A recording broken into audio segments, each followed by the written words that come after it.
السلام علیکم ورحمۃ اللہ تعالی وبرکاتہ نحمده ونصلی علی رسوله الکریم اما بعد فاعوذ باللہ من الشیطان الرجیم بسم اللہ الرحمن الرحیم۔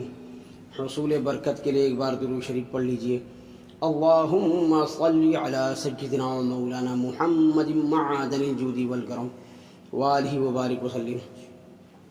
سامعین اکرام، میں جیش محمد مصباحی آج پھر آپ کی خدمت میں ایک اور واقعہ لے کر کے حاضر ہوا ہوں، جس کو میں نے ماں کی خدمت کی برکت کے نام سے موسوم کیا ہے۔ تو سامعین، کتابوں میں ذکر کیا گیا ہے کہ حضرت موسیٰ علیہ السلام نے عرض کیا، یا اللہ میرا جنت کا ساتھی کون ہے؟ تو اللہ تبارک و تعالی نے فرمایا فلاں قصائی۔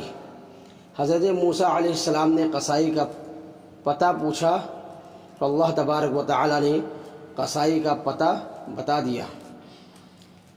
نہ کسی ابدال کا پتہ بتایا، نہ کسی قطب کا، نہ کسی شہید کا، نہ کسی محدث کا، بلکہ فرمایا کہ فلاں قصائی۔ حضرت موسیٰ علیہ السلام حیران ہو گئے، پھر اس قصائی کو دیکھنے چلے گئے۔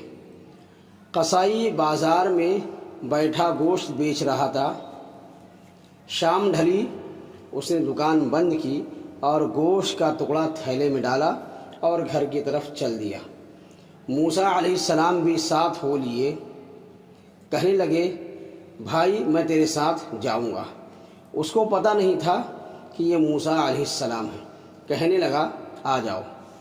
گھر پہنچے تو اس قصائی نے بوٹیاں بنا کر سالن چڑھایا، آٹا گوندھا، روٹی پکائی اور کھانا تیار کیا۔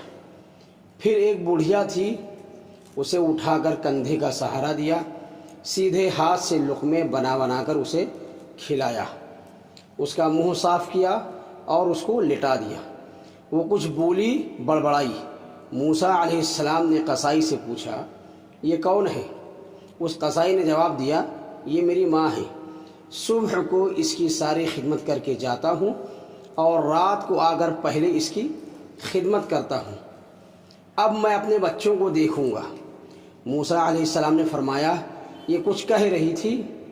قصائی نے کہا ہاں جی، روز کہتی ہے، عجیب بات ہے، میں روز اس کی خدمت کرتا ہوں تو کہتی ہے کہ اللہ تجھے موسیٰ علیہ السلام کا ساتھی بنائے۔ میں قصائی اور موسیٰ علیہ السلام نبی، کہاں میں کہاں وہ۔ تو سامعین اکرام، قصہ یعنی واقعہ تو یہیں پر مکمل ہوتا ہے، لیکن ہمیں اس واقعے سے یہ سبق حاصل ہوتا ہے کہ ماں کی خدمت کا اللہ تبارک و تعالی کیسا اجر عطا فرماتا ہے کہ قصائی کو جو گالی گلوچ بھی کرتا ہے دکان پر، اس کو حضرت موسیٰ علیہ السلام کا جنت میں پڑوسی بنا رہا ہے۔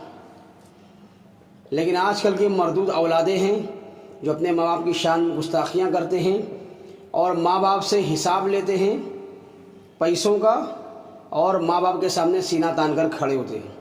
اللہ تبارک و تعالی ایسی مردود اولادوں کا کیا حال کرے گا وہ اللہ تبارک و تعالی ہی کو پتہ ہے۔ ہر اولاد کو اس واقعے سے سبق حاصل کرنا چاہیے کہ ماں کی خدمت سے اللہ تبارک و تعالی کیا اجر عطا فرماتا ہے۔